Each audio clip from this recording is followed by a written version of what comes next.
Hello, welcome back to the channel Farmer Training Solutions. So today I shall be discussing suspensions, of course in a short presentation of around maybe 3 minutes or 4 minutes or even more.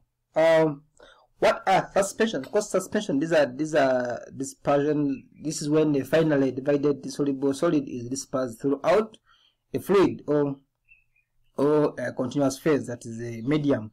And of course, an ideal suspension, the sediment produced should easily be dispersed and should stay longer after dispersion for you to measure off the correct dose using either a cup or a teaspoon or a tablespoon. And remember, with the suspensions, when you're dispensing these suspensions, you have to always tell the patient to shake the bottle.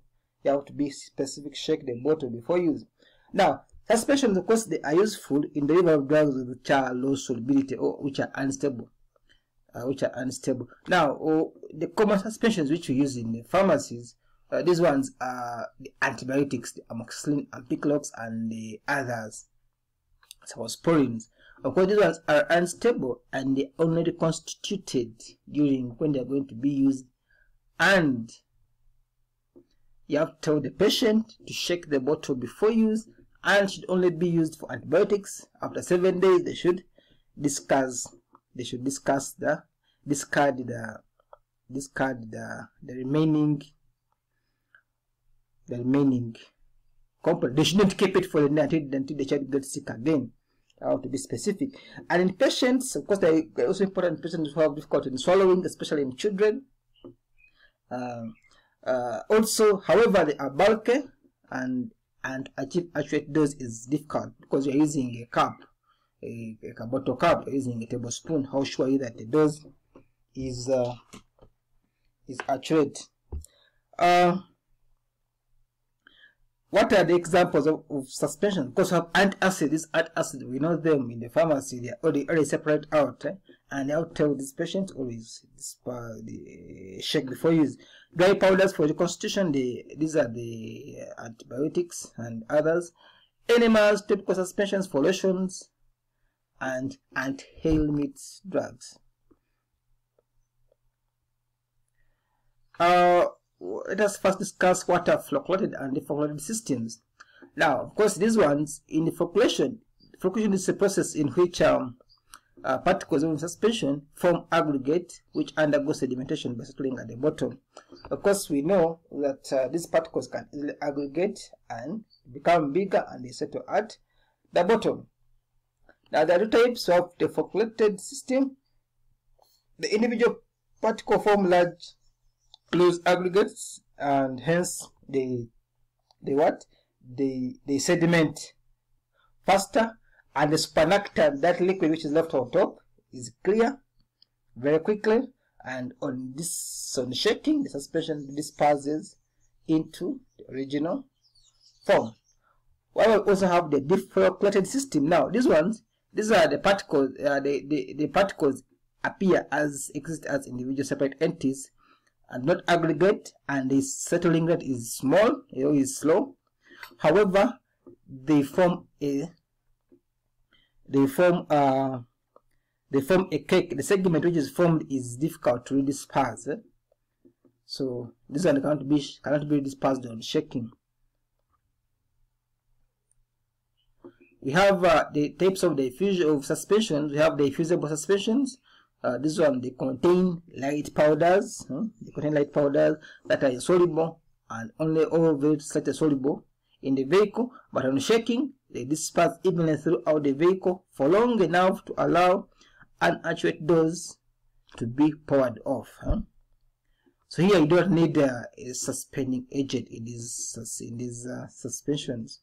Examples of this one, we have light kaolin, calcium carbonate, magnesium silicate. Of course, now here we are meaning the antacids.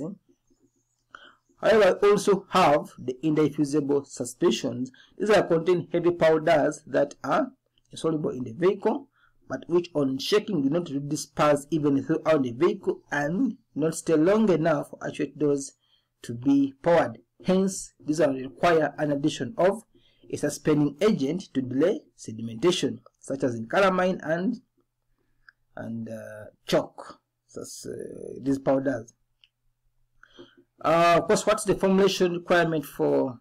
Now, of course, there are steps which are required to prepare each. As I keep saying, that if we get means, we shall show you how each one is prepared. What's the formulation requirement for suspension? Of course, we have suspending agents. Because this includes the viscosity of the solution around the particle and decrease interparticular attraction, which can lead to sedimentation. Examples include natural polysaccharides, example acacia and agar, semi-synthetic. These are derived from natural sources, misal cellulose and others. Synthetic, carboma, silicone, and very many other examples. The vehicle, water. What's the use of a vehicle? Say that I state the use of the vehicle. The preservative. What the use of a preservative?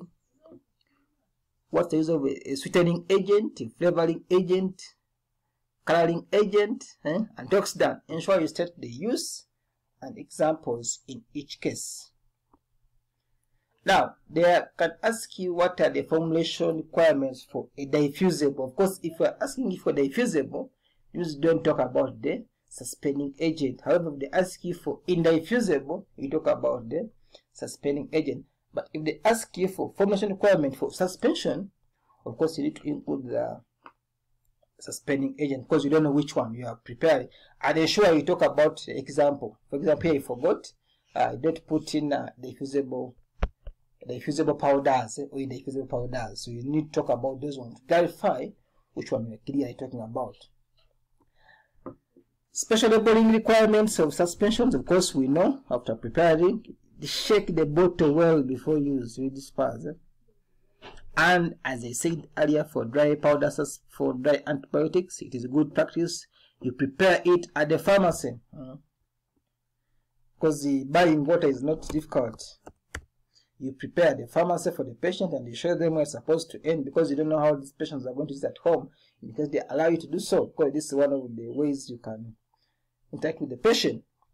And you need to show them how they will measure off, how many mils, and they have to discuss the remaining after 7 days. We also have precipitate forming. These are some suspensions contain precipitate forming liquid. Now, these are liquid preparation which contain resinous matter. Now, resinous matter, this one we shall look at it when we reach pharmacognosy in our preceding discussions.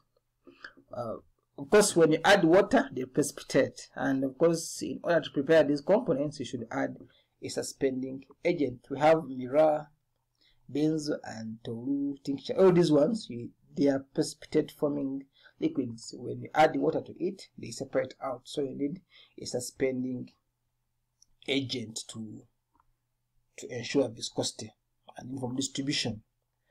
As always, this has been a simple presentation. You can always refer to the notes or textbooks, or you can inform us on how we can help. You can always contact us, subscribe to the channel, give us a thumbs up in case the video has been helpful. And as I keep saying, this is just a simplified version. I know you have better. As always, I'm Wilson. Thank you very much.